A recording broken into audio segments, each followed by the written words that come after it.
नमस्कार, आप देख रहे हैं पल्स एनसीआर। आपके साथ मैं हूं गौरव अग्रवाल। वक्त हो चुका है हमारे खास कार्यक्रम राज संग्राम का। आज हम बात करेंगे मुख्य विपक्षी पार्टी बीजेपी की, जिसने दिल्ली विधानसभा चुनाव से पहले आज अपना चुनावी घोषणा पत्र जारी कर दिया। मीडिया की मौजूदगी में बीजेपी के सीएम उम्मीदवार हर्षवर्धन समेत कई दूसरे बड़े नेताओं ने बीजेपी का चुनावी घोषणा पत्र दिल्ली की जनता के सामने रखा।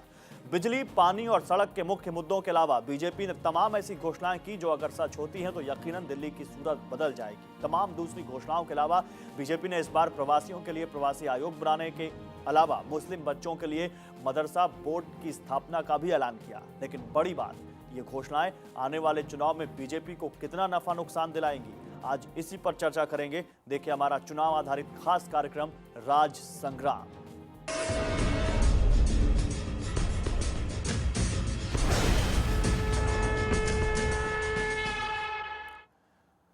तो बीजेपी ने दिल्ली विधानसभा चुनाव के लिए अपना घोषणा पत्र जारी कर दिया है। घोषणा पत्र में बीजेपी ने ढेरों वादे किए हैं। सबसे बड़ा वादा सत्ता में आने के बाद 30 दिनों के अंदर महंगाई पर काबू पाने का किया गया है। वैसे बीजेपी ने अपने घोषणा पत्र में ज्यादातर उन्हीं मुद्दों को तरजीह दी है जिससे सीधे आम आदमी का सरोकार है। सत्ता में आए तो 30 दिनों में महंगाई पर लगेगी लगाम। 30% घटाए जाएंगे बिजली के दाम। दिल्ली वालों को मिलेंगे साल में सब्सिडी वाले 12 सिलेंडर। शिक्षा स्वास्थ्य सेवाओं का भी खूबसूरत होगा मंजर। बीजेपी ने ऐलान किया है कि अगर दिल्ली वाले उसे सत्ता सौंपते हैं तो पार्टी 30 दिनों के अंदर अंदर महंगाई से राजधानी के लोगों को निजात दिला देगी। बिजली के दाम भी 30% कम हो जाएंगे और गुजरात की तर्ज पर दिल्ली वालों को भी साल में सब्सिडी वाले 12 सिलेंडर मिलेंगे। बीजेपी ने दिल्ली वालों से ये सारे वादे अपने घोषणा पत्र के माध्यम से किए हैं। विधानसभा चुनाव के लिए पार्टी ने मंगलवार को अपना घोषणा पत्र जारी कर दिया।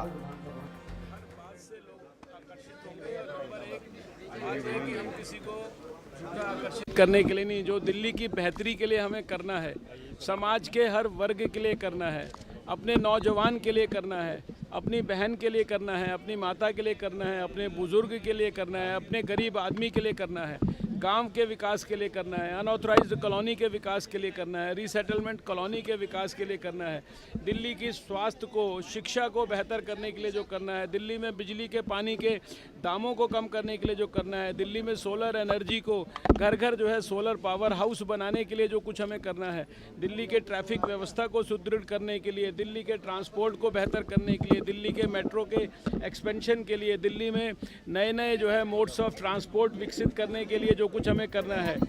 बीजेपी के घोषणा पत्र में आम आदमी से जुड़े सरोकारों के ढेरों वादे हैं। शिक्षा, स्वास्थ्य, बुनियादी सुविधाएं और कानून व्यवस्था को मजबूत करने की भी बात कही गई है। आम आदमी से जुड़े सभी मुद्दे बीजेपी के घोषणा पत्र में। जैसे हमने कहा कि 9 सिलेंडर देते हैं सब्सिडाइज, हम 12 सिलेंडर करेंगे जैसे गुजरात में। दिल्ली गवर्नमेंट ने वहाँ जाकर घोषणा की थी, यहाँ नहीं कर रहे। बिजली और पानी के दाम कम करेंगे, दिल्ली को एक पूरा कॉस्मोपॉलिटन सिटी बनाएंगे जिसमें देश के सभी जितने प्रदेश हैं उनके लोग जो यहाँ पर रहते हैं उनका पूरी भागीदारी हो सके। इसके अलावा हमने स्वास्थ्य के लिए, कॉलेजेस के लिए, इन सब चीज़ों के लिए मैनिफेस्टो में बहुत सी बातें। कांग्रेस और आम आदमी पार्टी के मुकाबले बीजेपी ने अपना चुनावी घोषणा पत्र देर से जारी किया है। बीजेपी ने अपने चुनाव घोषणा पत्र के जरिए वोटरों को रिझाने की खूब कवायद की। अब देखना यह होगा कि मतदान वाले दिन यानी 4 दिसंबर को बीजेपी की घोषणाओं पर कितना भरोसा किया जाता है। ब्यूरो रिपोर्ट के साथ प्रणय शर्मा, पल्स मीडिया, दिल्ली। तो सुना आपने, दिल्ली बीजेपी ने आज अपना घोषणा पत्र जारी कर दिया है। कई सारे वादे किए गए हैं बीजेपी की तरफ से इस घोषणा पत्र में, लेकिन बड़ा सवाल कि ये घोषणा पत्र जो जारी किया गया है ये कैसे लागू होगा और जो ये वादे किए गए हैं ये दिल्ली की जनता तक कैसे पहुंचेंगे। मेरे साथ खास मेहमान हैं हरदीप सिंह, आप बीजेपी से हैं, आपसे हम पूछेंगे इस बारे में। इसके अलावा कुछ और खास मेहमान हमारे साथ जुड़ेंगे और हमारे संवाददाता जिन्होंने इस पूरी खबर को कवर किया है उनसे भी इस मुद्दे पर बात करेंगे। लेकिन पहले हरदीप जी के पास चलते हैं। हरदीप जी, स्वागत है आपका। आज घोषणा पत्र जारी हुआ है। आम आदमी पार्टी और कांग्रेस पहले ही अपना घोषणा पत्र जारी कर चुके हैं। इन दोनों से अपने घोषणा पत्र को कैसे अलग रखते हैं आप? नहीं, अलग तो सबसे पहले ये रखते हैं कि 15 साल में कांग्रेस ने जो आज क्लेम कर रही है छोटी छोटी बातें कि हम ये करेंगे 15 साल का मतलब 1.5 डिकेड बहुत लंबा पीरियड होता है जी। अगर उसके अंदर कोई इम्प्रूवमेंट इंसान करना चाहे तो इनफ सफिशिएंट टाइम होता है इम्प्रूवमेंट करने के लिए। देखिए, डेमोक्रेटिक सेटअप के अंदर सरकार बनाई जाती है सिटीजन्स को सर्व करने के लिए, रूल करने के लिए नहीं। छोटी छोटी बातें जिनके बारे में कभी नहीं सोचा गया। आज आप देखिए, बीजेपी के ऊपर एक टैग लगा हुआ है कि ये सेकुलर नहीं है या कुछ भी आप उस चीज़ को लेकर के कह सकते हैं। हिंदुस्तान के जो 3 राज्य हैं जिनमें मदरसा बोर्ड है, उनमें गुजरात, मध्य प्रदेश एवं बिहार, और तीनों एनडीए द्वारा शासित राज्य हैं। चौथा जो राज्य होगा, सिटी स्टेट जिसको हम कहेंगे, वो दिल्ली होगा। आप एलिनेशन करते हैं, एलिनेशन की पॉलिटिक्स एक तो हमें नहीं करनी चाहिए। दूसरी चीज जो मैं देख करके चल रहा हूँ, जो हमारा आज दिल्ली का एक बहुत बड़ा एक्सोडस होता है आईटी को लेकर के, करीब 14-15 लाख आदमी रोज नोएडा और गुड़गांव जाता है सिर्फ आईटी रिलेटेड इंडस्ट्री के लिए। अब आप देखिए, नरेला में, बिजवासन में, उसके बाद आपका भलसवा तक 3 कॉरिडोर बना रहे हैं जिसके अंदर टोटल आईटी बेस्ड और आईटी रिलेटेड इंडस्ट्री होगी। उसके साथ पूरा एक इंटीग्रेटेड टाउनशिप डेवलप होगा। तीसरी चीज जो आज तक दुनिया कहती थी सिर्फ ये बोलेंगे करेंगे नहीं और इसको अपने चुनावी वादों में नहीं शामिल करेंगे, बिजली का मुद्दा।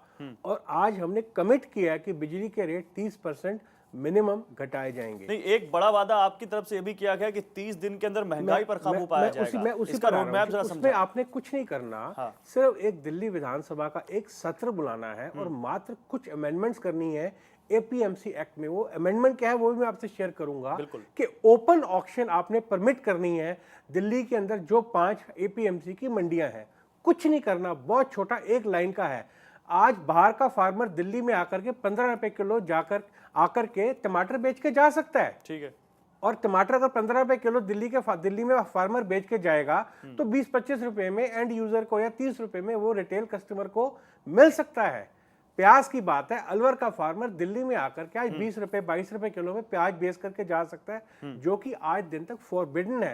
एक छोटा सा एक सेंटेंस उन्होंने ऐड करना है एपीएमसी एक्ट में, जो 15 साल में हमारी मुख्यमंत्री जो 15 साल से कांग्रेस ने नहीं किया। चलिए, कांग्रेस नेता सुखबीर शर्मा इस वक्त हमारे साथ जुड़े हुए हैं, उनसे इस बात का जवाब ले लेते हैं। शर्मा साहब, स्वागत है आपका पल्स एनसीआर पर। हमारे साथ हरदीप जी हैं, बीजेपी से हैं। आप कह रहे हैं कि एक छोटा सा अमेंडमेंट करेंगे और 30 दिन के अंदर महंगाई का जो ग्राफ हो बिल्कुल नीचे आ जाएगा। मैक्सिमम कह रहा हूं जी, मैक्सिमम बोल रहे हैं।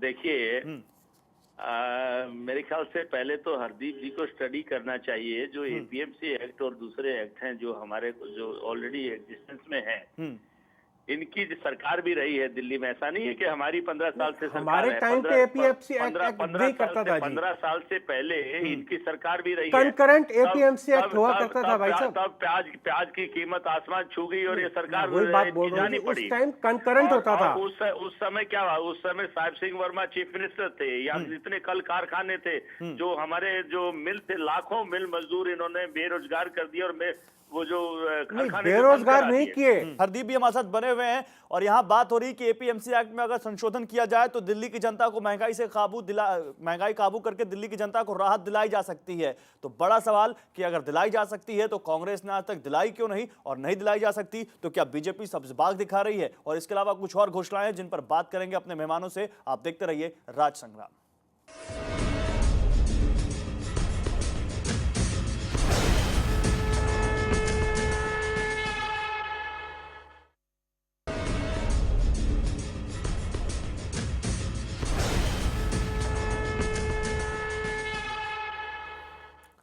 तो हम बात कर रहे हैं दिल्ली बीजेपी के मैनिफेस्टो पर जो आज जारी हुआ है और इसमें तमाम वादे किए गए हैं और इस पर बीजेपी नेता वीके मल्होत्रा से खास बातचीत की है हमारे संवाददाता प्रणय शर्मा ने। बीजेपी ने अपना मैनिफेस्टो जारी कर दिया है। विजय कुमार मल्होत्रा जी हमारे साथ हैं। सर, मैनिफेस्टो जारी हो गया है, आप पार्टी ने भी किया है, कांग्रेस ने, आज बीजेपी ने। कितना अलग मानते हैं आप अपने मैनिफेस्टो? है जैसे हमने कहा कि 9 सिलेंडर देते हैं सब्सिडाइज, हम 12 सिलेंडर करेंगे जैसे गुजरात में।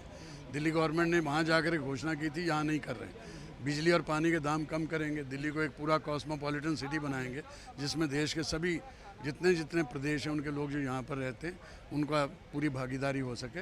इसके अलावा हमने स्वास्थ्य के लिए, कॉलेजेस के लिए, इन सब चीज़ों के लिए मैनिफेस्टो में बहुत सी बातें कही। पूर्ण राज्य का दर्जा की हर पार्टी बात करती है लेकिन हो नहीं पाता क्योंकि 2003 में हमने बिल पेश कर दिया था।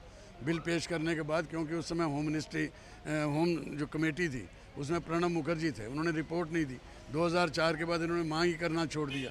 हम बार बार कहते रहे, पूरा केंद्र में सरकार आते ही दिल्ली को पूरे राज्य सर का आखिरी सवाल, महिलाओं की सुरक्षा का मुद्दा एक काफी बड़ा मुद्दा था, इस पर बीजेपी का क्या स्टैंड है? ऐसा कभी रेप कैपिटल बना हुआ है, रोज 2 महिलाओं से बलात्कार होता है, महिलाओं को सुरक्षा नहीं दे सकती जो सरकार, उसको तुरंत उखाड़ करके फेंक देना चाहिए। हम महिलाओं की सुरक्षा का पूरा प्रबंध करेंगे। रात को जैसे गुजरात में 12 बजे तक भी महिलाएं घूमती हैं, 2 बजे भी, और वहाँ कोई ऐसी घटना नहीं होती। दिल्ली को भी ऐसा ही शहर बनाएंगे। तो बीजेपी ने अपना मैनिफेस्टो जारी कर दिया, देर जरूर हुई, लेकिन बीजेपी का मानना है कि इस बार वो सत्ता में जरूर लौटेगी और इस मैनिफेस्टो के सहारे ही वो जनता को लुभाने में भी कामयाब रहेगी और 4 दिसंबर को वो वोट पाएगी और सत्ता में आएगी। कैमरा पर्सन कोमल सिद्धू के साथ मैं प्रणय शर्मा, पर्ल्स मीडिया। तो प्रणय शर्मा बात कर रहे थे दिल्ली बीजेपी के बड़े नेता, वरिष्ठ नेता वीके मल्होत्रा से, और सुखबीर शर्मा भी जुड़ चुके हैं, कांग्रेस नेता। आपका भी स्वागत है। हरदीप जी, इससे पहले कि मैं सुखबीर जी के पास जाऊं, आपसे छोटा सा जवाब चाहूंगा। वही योजना राजस्थान में जो गलत है वो दिल्ली में आके कैसे सही हो जाती है? उसका मैं कारण बताता हूँ। जिस टाइम सबसे पहले 2008 में इन्होंने परचेजिंग शुरू करी थी मेडिसिन की, राजस्थान सरकार ने 11 साल पुरानी दवाइयाँ इन्होंने उठा करके इन रश वो डिस्ट्रीब्यूट कर दी थी, जिसके कारण कुछ मौतें भी हुई। अगर आप रिकलेक्ट करें उस बात को, आपको याद भी होगा। लॉन्च करना या इम्प्लीमेंट करना, दोनों में बहुत फर्क है। आप अगर आज लॉन्च करते हैं और 11 साल पुरानी दवाइयां डिस्ट्रीब्यूट करते हैं आप, तो क्या आप इस चीज को कैसे जस्टिफाई करेंगे? उसका पूरा एक मैकेनिज्म बनाएं। ये कहना कि योजना गलत है, उससे कहना तो ये होगा कि योजना गलत नहीं थी जी। जो मैं एक बात और बोलूंगा, राजस्थान में भी योजना गलत नहीं थी। अगर वसुंधरा जी ने कोई बात करी है तो वो योजना को अगेंस्ट नहीं गई, वो मीडियम के अगेंस्ट गई है कि जिस तरीके से उनको इन रश 6 महीने बाद आप उनको शुरू कर देते, तब भी 4.5 साल आप उनको कंफर्टेबली जवाब दीजिए इस बात का। मतलब इनका ये कहना है कि आप योजना तो सही चलाते हैं लेकिन उनका इम्प्लीमेंटेशन नहीं कर पाते हैं और जनता तक उस योजना को पहुंचा नहीं पाते, यानी बातें बड़ी और काम बहुत छोटे।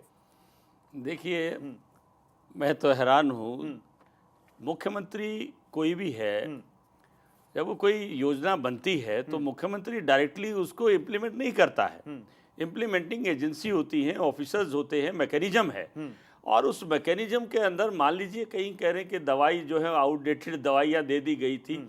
हम तो ये जो पहली दफ़े सुन रहे हैं इस बात को, ऐसा कभी हो नहीं सकता कि आप एक्सपायर्ड दवाइयाँ जो है उसको बांट देंगे और एक्सपायर्ड दवाई आप दे देंगे। उस बहुत भारी एक मशीनरी है स्टेट गवर्नमेंट के अंडर में, इवन राजस्थान के अंदर में। राजस्थान में इतना अप्रिशिएट किया गया है, आप गाँव में जाइए, हालात देखिए लोगों के, और ये एक बहुत ही सक्सेसफुल हमारे चीफ मिनिस्टर ने जो इम्प्लीमेंट किया, दवाई वाला जो मसला है, वो पूरे देश में कहीं नहीं। वही योजना दिल्ली में बीजेपी ने वादा किया है। वीर जी, मैं आपको नहीं वायदा सर, वायदा किया है 2008 में किया था। आपको पता है राजस्थान में वो इम्प्लीमेंट कब हुई है? वो ये 2012 एंड में इम्प्लीमेंट हुई है। सबसे पहले आपको अपने फैक्ट्स राइट करने पड़े होंगे। 2008 की अगर आपने वो करी और 11th आवर में आकर के अशोक गहलोत सरकार जस्ट बिफोर इलेक्शन अगर उसको इम्प्लीमेंट करती है और उसमें भी 5 लोगों की मृत्यु हो जाती है, भाई साहब आप कैसी बातें करते हैं? मेरे को तो समझ में नहीं आती। ना करें एक और जाने देते हैं नहीं, और यही एक आरोप नहीं है, जानों से आप आरोप कैसे और भी है खिलवाड़ कर कांग्रेस सकते पर। हैं? और ऐसा है जी बोल रहे हैं, देखिए फैक्चुअल बात है जो सुखबीर जी बोले। किसी चीज को ऐसी एकदम ड्रामेटाइज करना एक अलग बात होती है। नहीं, मैं ड्रामेटाइज अब एक मिनट, हमको जरा बोलने दीजिए हरदीप जी। मैं ये कहता हूं कि जब घोषणा पत्र जब जारी होता है, जो भी कोई भी पार्टी आती है, आपने भी किया है, आप अपने पुराने घोषणा पत्र देखिए। उन पुराने घोषणा पत्रों को आज के घोषणा पत्र से जब मिलाओगे, आज तो आपने हमारे घोषणा पत्र की नकल की है कि हम इससे आगे करेंगे, मेट्रो का एक्सपेंशन करेंगे। बिल्कुल, आप क्या करेंगे? मोनोरेल ऑलरेडी सारा प्लान कर चुके हैं, सब कुछ तैयारी है हमारी, और उसके लिए काम चल रहा है बड़े जोर शोर से। और आने वाले टाइम में आप देखेंगे, अब सरकार आते ही अभी थोड़ा ये कोड ऑफ लागू हो गया, आप देखेंगे मोनोरेल दिल्ली में दौड़ेगी। और जो हमारी मुख्यमंत्री के अंदर जो विजन है, जो हमारे राहुल जी का, सोनिया जी का जो विजन है, जो हमारी गवर्नमेंट का जो हमारे पास एक बेहतरीन प्रधानमंत्री है, जो गवर्नेंस का जो हमारे पास तरीका है, इनके पास कहीं पूरे देश में कहीं देखने को नहीं मिलेगा। लेकिन मुख्यमंत्री का क्या करेंगे सुखबीर जी? 15 साल से शीला दीक्षित मुख्यमंत्री हैं, अगर उनके साथ कुछ कामयाबी है तो बहुत सारी नाकामयाबी भी जुड़ी हुई। जैसा कि वीके मल्होत्रा कह रहे थे कि रेप कैपिटल बन गई दिल्ली, महिलाओं को तो कोई सुरक्षा मिल ही नहीं रही है यहाँ पर, हम आएंगे तो सुरक्षा देंगे। देखिए बात करनी बहुत बड़ी बात है। आप पीछे के भी आंकड़े उठाएंगे, आज जो मीडिया एक्टिविज्म हो गया है, इतना एक्टिविज्म पहले नहीं था। अच्छा। और जो भी हादसा हुआ पीछे 16 दिसंबर का देखिए, उसके बाद सरकार की एक्टिविटी एक्शंस देखिए, हमने उस विक्टिम को लेकर के फॉरेन में विदेश में इलाज कराया है और सारे काम किए हैं। लेकिन और आपके सारी मुख्यमंत्री तो कहते हैं कि हमारे हाथ में सुरक्षा व्यवस्था है ही नहीं।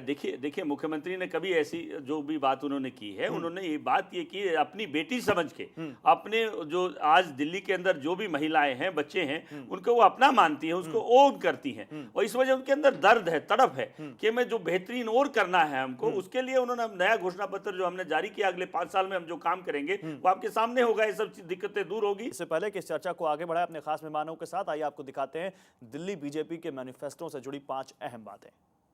यहाँ सारे देश भर के लोग रहते हैं और यहाँ हमें जब मिनी इंडिया का कंसेप्ट होता है तो जो हमारी यूनिटी इन डाइवर्सिटी का जो देश की जो हमारी मान्यता है उसको हम लोग एंजॉय कर पाते हैं। तो इस दृष्टि से हमने एक ये तय किया है कि इन माइग्रेंट्स के वेलफेयर के लिए एक माइग्रेंट्स कमीशन ऐसे हम लोग स्थापित करेंगे। हमारा ये मानना है कि जो मुस्लिम वर्ग के लोग हैं और उसमें भी विशेषकर महिलाएं हैं, उनके बच्चे हैं, उनका जो अभी शिक्षा का स्तर है उसके लिए बहुत कुछ करने की आवश्यकता है और उसको बेहतर करने के लिए मदरसा बोर्ड की स्थापना वगैरह और भी जो इसके लिए प्रकल्प हमें आगे बढ़ाने हैं उनको हम लोग बढ़ाने की कोशिश करेंगे।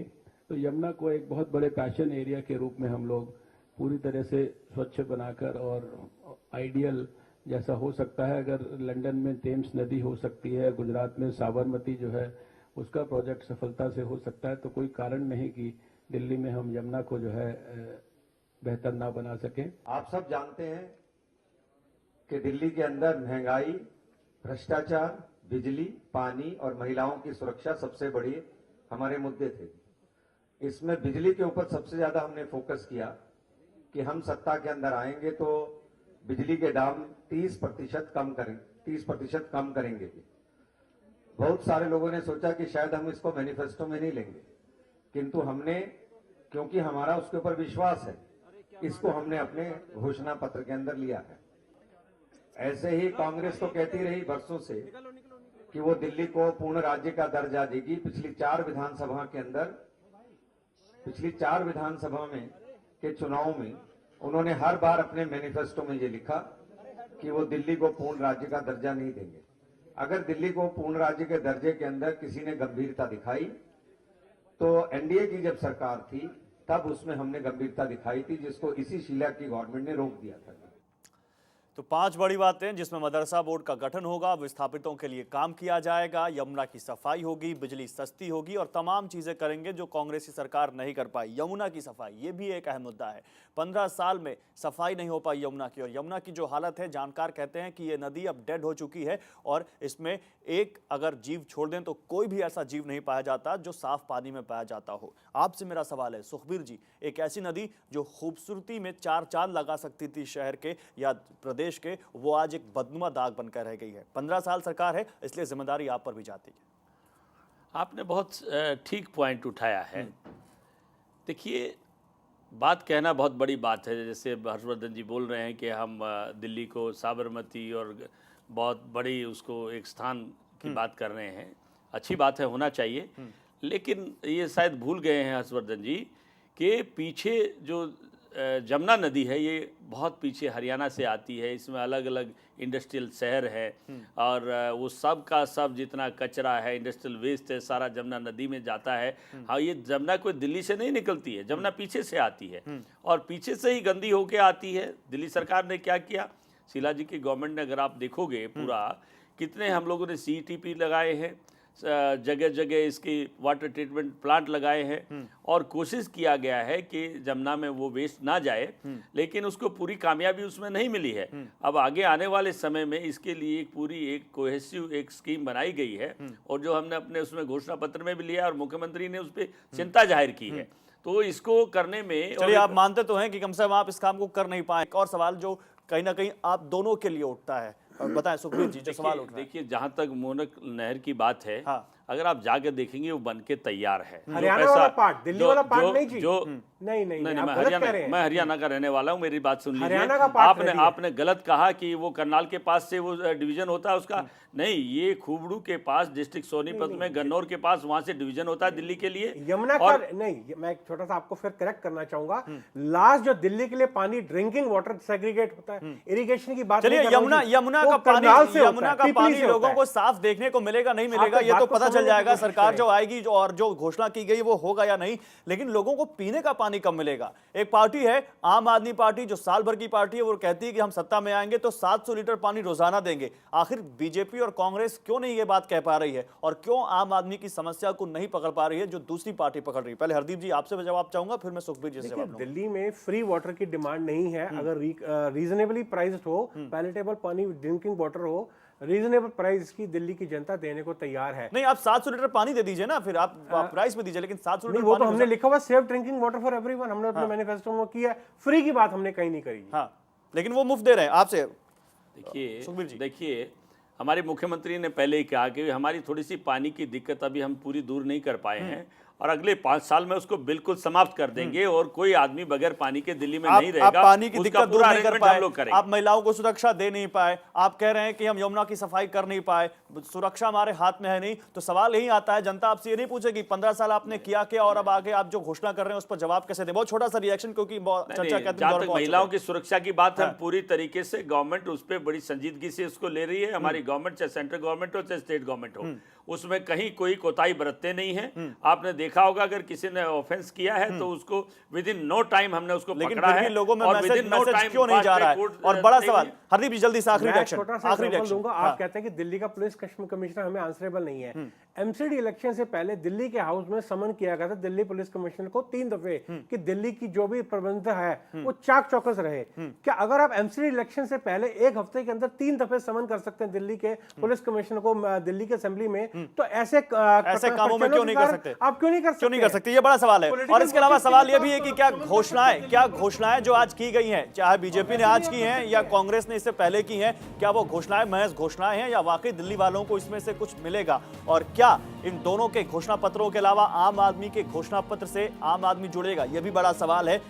बस इंतजार 4 तारीख का है, जब वोट पड़ेगा 4 दिसंबर को दिल्ली में, और 8 दिसंबर को जब मतगणना होगी और पता चल जाएगा कि क्या होता है। लेकिन उससे पहले आप सबसे अपील है कि आप 4 दिसंबर को अपने मताधिकार का इस्तेमाल जरूर करिए और तभी जो घोषणाएं की जा रही हैं वो पूरी होंगी अगर आप वोट करेंगे। बहुत शुक्रिया आपका, हरदीप जी आपका बहुत शुक्रिया, सुखबीर जी आपका बहुत शुक्रिया और प्रणय आपका बहुत शुक्रिया हमारे साथ जुड़ने के लिए।